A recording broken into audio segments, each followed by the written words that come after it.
Hello friends, welcome to my YouTube channel. ముందుగా మీకు మీ కుటుంబ సభ్యులందరికీ వరలక్ష్మి వ్రతం శుభాకాంక్షలు. ఈ వీడియోలో మనం చాలా ఈజీగా వరలక్ష్మి వ్రతం రోజున లక్ష్మీదేవికి చీర ఎలా కట్టాలో నేర్చుకుందాం. ఫస్ట్ నేను ఒక బార్డర్ ఉన్న సారీ తీసుకుంటున్నాను అండ్ దాంతోపాటు ఒక 8 to 10 సేఫ్టీ పిన్స్ కూడా మనకు అవసరం పడుతుంది. ఫస్ట్ మనం సారీ అంతా ఇలా ఫ్రీగా ఓపెన్ చేసుకొని ఇలా సెంటర్లోకి ఫోల్డ్ చేయాలి.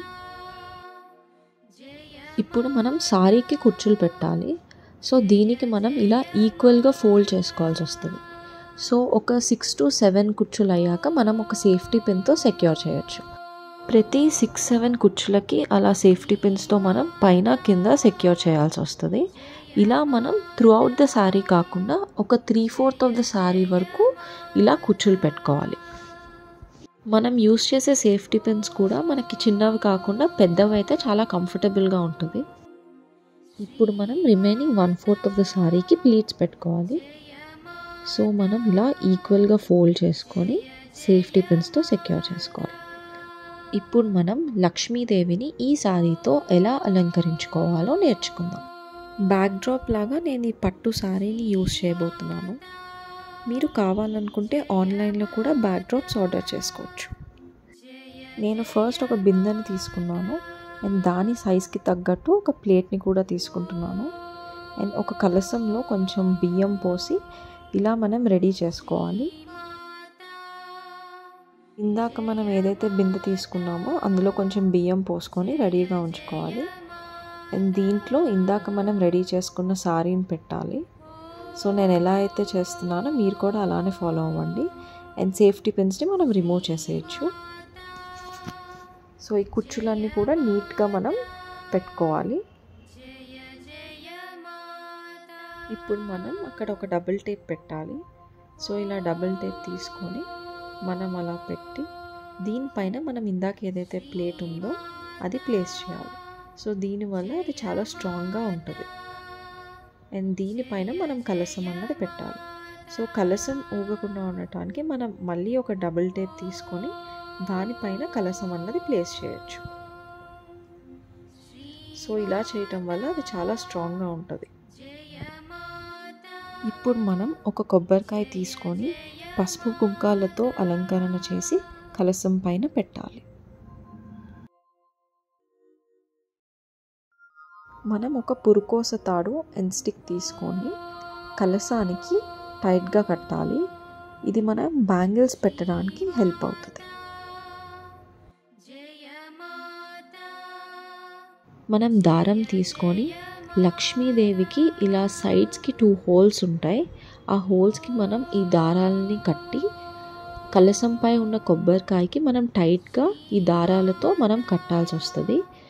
కొబ్బరికాయ పైన మనం ఫస్ట్ బ్లౌజ్ పీస్ పెట్టి దాని తర్వాత మనం ఈ దారంని టైట్గా టై చేయాలి.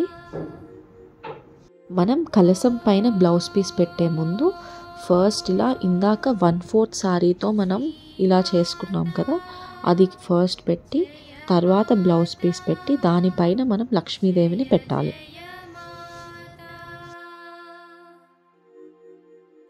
ఇందాక మనం ఏదైతే స్టిక్ పెట్టామో దానికి మనం ఇప్పుడు బ్యాంగిల్స్ని అలంకరించుకోవాలి. సో ఇలా 2 సైడ్స్ మనం బ్యాంగిల్స్ అన్నవి పెట్టచ్చు.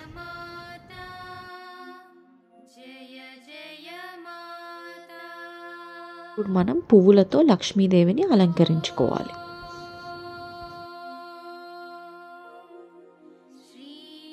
ఇప్పుడు మనం లక్ష్మీదేవికి సారీ కట్టేసాం కాబట్టి మనం పక్కన అలంకరించుకోవచ్చు.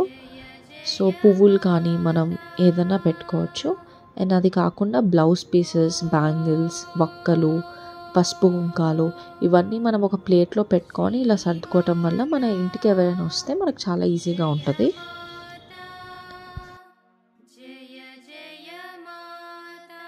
పండగలప్పుడు అరిటాకులు శుభసూచకం కాబట్టి మనం లక్ష్మీదేవి వెనకాల ఇలా అరిటాకులను పెట్టుకొని డెకరేట్ చేసుకోవచ్చు. ఇందాక మనం అరేంజ్ చేసుకున్న బ్యాక్ డ్రాప్ పక్కన మనం బంతి పూలతో అలంకరణ చేసుకుంటున్నాము అండ్ ఇలా వినాయకుడి కింద మనం ఒక రోజ్ తీసుకొని దాని వెనకాల ఒక డబుల్ టేప్ పెట్టి మనం చుట్టూరా ఈ రోజెస్ని అలంకరణ చేసుకోవచ్చు.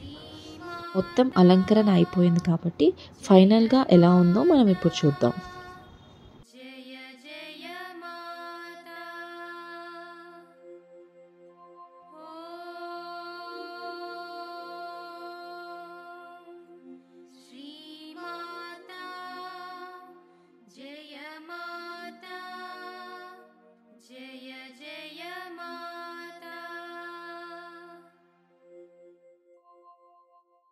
మా పూజ గదిలో మేము లక్ష్మీదేవిని ఎలా అలంకరించుకున్నామో చూపిస్తాను. సో మీకు ఎలాంటి డౌట్స్ ఉన్నా కమెంట్ సెక్షన్లో కమెంట్ చేయండి.